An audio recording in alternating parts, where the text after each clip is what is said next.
Hi எல்லாருக்கும் welcome back to my channel. இந்த வீடியோவில் நான் எப்படி வெறும் 10 ரூபாய் 20 ரூபாய் டெய்லி சேமிக்கிறது மூலியமாக இந்த மாதிரி ஒரு கோல்டு காயினை 3 மாதத்தில் எப்படி வாங்கினேன் அப்படிங்கிறதா இந்த வீடியோவில் உங்கள் கூட ஷேர் பண்ணிக்க போகிறேன். நீங்களும் உங்களால் சேவ் பண்ண முடியல, தங்க வைக்கிற விலைக்கு வாங்கவே முடியலன்னு கவலைப்பட்டீங்கன்னா கண்டிப்பாக இந்த மாதிரி ஃபாலோ பண்ணி பாருங்கள். இது உங்களுக்கு ப்ராக்டிக்கலாக ரொம்பவே யூஸ்ஃபுல்லாக இருக்கும். இந்த மாதிரி ஒரு பேப்பர் எடுத்துக்கோங்க.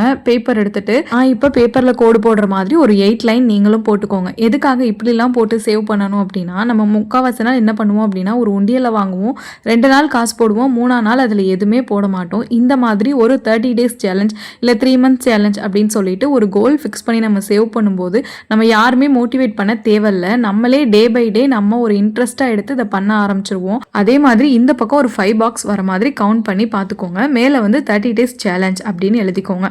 அப்போ தான் நமக்கு அதை பார்க்கும்போது டெய்லி ஒரு பாசிட்டிவான எனர்ஜி வர மாதிரி இருக்கும். இந்த மாதிரி எழுதிட்டு நீங்கள் எதுக்காக சேவ் பண்ண போகிறீங்க, யாருக்காக சேவ் பண்ண போகிறீங்க அப்படிங்கிறத எழுதிக்கோங்க. நான் எனக்கு ஒரு பெண் குழந்தை இருக்கனால அந்த பொண்ணுக்காக சேவ் பண்ணி கோல்டு இப்போ இருந்தே சேவ் பண்ணலாம் அப்படிங்கிறதுக்காக தான் நான் பண்ணுறேன். ஸோ அதனால நான் பேபி அப்படிங்கிறத மென்ஷன் பண்ணியிருக்கேன். உங்களுக்கு நீங்கள் யாருக்காக சேவ் பண்ணுறீங்களோ, இல்லை ஒரு வீட்டுக்காகவா இருக்கலாம், எது வேணாலும் இருக்கலாம், அதை நீங்கள் எழுதிக்கோங்க. Day 1, Day 2, Day 3, Day 10, Day 15 அப்படின்னு எழுதிக்கோங்க. அப்போ தான் நம்ம கவுண்ட் பண்ணும்போது ஈஸியாக வரும்.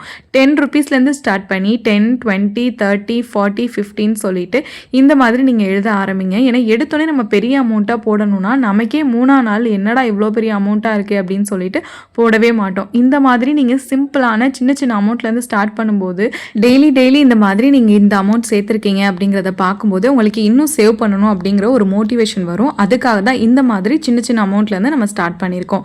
ஸோ எல்லாத்தையுமே இந்த மாதிரி ப்ராப்பராக நீங்கள் எழுதிடுங்க. இந்த மாதிரி எழுதி வச்சுக்கோங்க. இல்லாட்டி நான் இமேஜ் வந்து உங்களுக்கு வந்து டிஸ்கிரிப்ஷனில் கொடுக்குறேன். அதை நீங்கள் டவுன்லோட் பண்ணி பிடிஎஃபாக கூட நீங்கள் கன்வெர்ட் பண்ணி பிரிண்ட் எடுத்து ஒரு 10 பேப்பர்ஸ் இந்த மாதிரி வச்சு நீங்கள் ஃப்ரிட்ஜ் மேலே உங்கள் கண்ணுக்கு முன்னாடி எங்கே தெரியுதோ அந்த மாதிரி நீங்கள் ஒட்டி வச்சுட்டீங்க அப்படின்னா நீங்கள் டெய்லி இதை பண்ணுறதுக்கு உங்களுக்கு ரொம்பவே ஈஸியாக இருக்கிற மாதிரி இருக்கும்.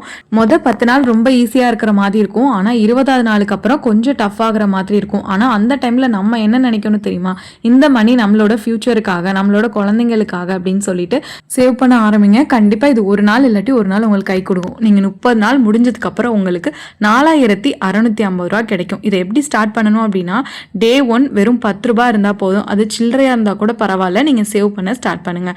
Day 1 ஒரு 10 ரூபாய் எடுத்து இந்த உண்டியலில் போட்டுட்டு அந்த 10 ரூபாயை நீங்கள் என்ன பண்ணுங்கள் அப்படின்னா அந்த பேப்பர்லேருந்து அழிச்சிருங்க. இந்த மாதிரி பண்ணும்போது இன்றைக்கி நம்ம 10 ருபீஸ் சேவ் பண்ணிட்டோம் அப்படிங்கிற ஒரு ஹாப்பினஸ் வந்து நமக்கு கிடைக்கும். அடுத்து இன்னும் சேவ் பண்ணணும் அப்படிங்கிற ஒரு மோட்டிவேஷனும் இதிலேருந்து கிடைக்கும். அடுத்து Day 2 ஒரு 20 ரூபாய், அது 10 ரூபாயாக இருக்கலாம், சில்லறையாக இருக்கலாம், எவ்வளோ வேணாலும் இருக்கலாம், அதை எடுத்து சேவ் பண்ணிவிட்டு அதையுமே இந்த மாதிரி டிக் பண்ணிடுங்க. இந்த மாதிரி பண்ணும்போது நம்ம டே பை டே இவ்வளோ அமௌண்ட் சேவ் பண்ணியிருக்கோங்கிறத பார்க்கும்போது நமக்கு ஒரு புத்துணர்ச்சியாக இருக்கும். 30 நாள் கழித்து உங்களுக்கு கிட்டத்தட்ட 4650 ரூபா கிடைக்கும். கொஞ்சம் கூட சேர்த்திங்க அப்படின்னா 5000 வரைக்கும் உங்களுக்கு வரும். இதே 3 மாதம் நீங்கள் கணக்கு பண்ணீங்க அப்படின்னா கிட்டத்தட்ட 13950 ரூபா, 14000 கிடைக்கிது. இன்றைக்கி கோல்டு 1 கிராம் வந்து 12000, 13000, 14000 இந்த மாதிரி சேல் ஆகுது. நீங்கள் இப்படி ஒரு 3 மாதம் சேவ் பண்ணீங்க அப்படின்னா ஈஸியாக உங்களால் 1 கிராம் கோல்டை ஈஸியாக வாங்கி அச்சீவ் பண்ண முடியும். கண்டிப்பாக இந்த ஃபார்முலாவை ட்ரை பண்ணி பாருங்கள். ட்ரை பண்ணி பார்த்துட்டு எப்படி இருந்துச்சு அப்படிங்கிறத என் கூட கமெண்ட்டில் ஷேர் பண்ணிக்கோங்க. யாரெல்லாம் ஸ்டார்ட் பண்ண போகிறீங்கிறத நேமோட கமெண்ட்டில் எனக்கு சொல்லுங்கள். நான் வெயிட் பண்ணுவேன்.